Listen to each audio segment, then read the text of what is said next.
I vlogs ട്രാവലിൻ്റെ പുതിയൊരു എപ്പിസോഡിലേക്ക് എല്ലാ സുഹൃത്തുക്കൾക്കും സ്വാഗതം.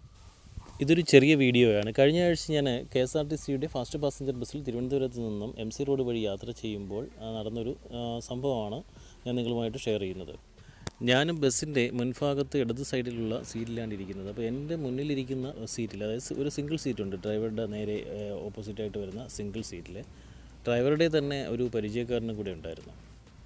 ബസ് തമ്പാനൂർ KSRTC ഡിപ്പോയിൽ നിന്നും വിട്ട് കഴിഞ്ഞ് കുറച്ച് ദൂരം ഓടിയപ്പോൾ എൻ്റെ ഫ്രണ്ടിലിരുന്ന യാത്രക്കാരനോട് ഡ്രൈവർ പറഞ്ഞു, അവിടെ ഒരു ചെറിയൊരു കേസ് ഇരിപ്പുണ്ട്, അതിനകത്ത് നിന്നും 12 സ്പാനർ എടുക്കാൻ പറഞ്ഞു. കുറച്ച് കഴിഞ്ഞിട്ട് ബസ് റോഡിൻ്റെ സൈഡിലേക്ക് ഒതുക്കി നിർത്തി ഡ്രൈവർ എൻജിൻ ബോക്സ് ഉണ്ടല്ലോ, ആ ബോക്സ് ഓപ്പൺ ചെയ്തു.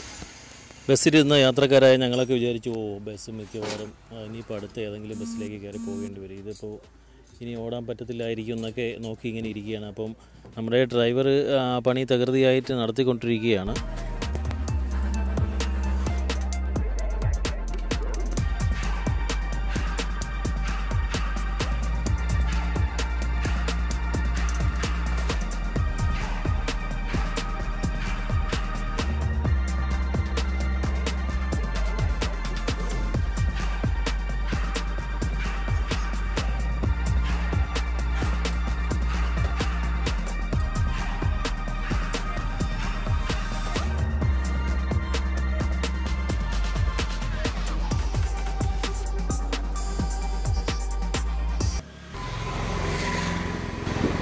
എന്ത് പറ്റി?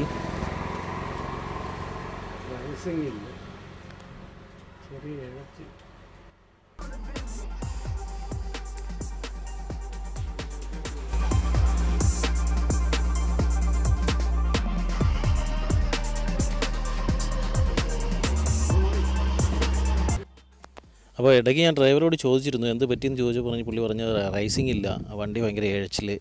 അപ്പോൾ എന്തായാലും നമ്മളെ ഡ്രൈവർ ഇപ്പോൾ സംഭവം റെഡിയാക്കി എടുത്തിട്ടുണ്ട്. വണ്ടി വീണ്ടും സ്റ്റാർട്ട് ചെയ്തു, വണ്ടി പോകാൻ പോവുകയാണ്. ഈ വീഡിയോ ഞാൻ കാണിക്കാൻ കാരണം, നമ്മുടെയൊക്കെ മിക്കവാറും നമ്മളൊക്കെ KSRTC ബസ്സിൽ യാത്ര ചെയ്യുന്നവരാണ്.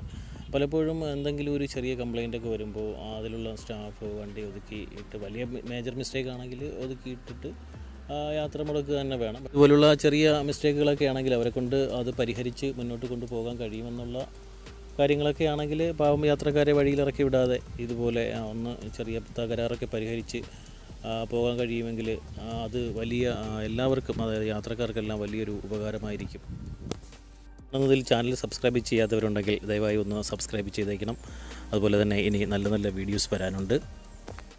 അപ്പോൾ നമുക്ക് മറ്റൊരു യാത്രയുടെ വിശേഷങ്ങളുമായി വീണ്ടും കാണാം.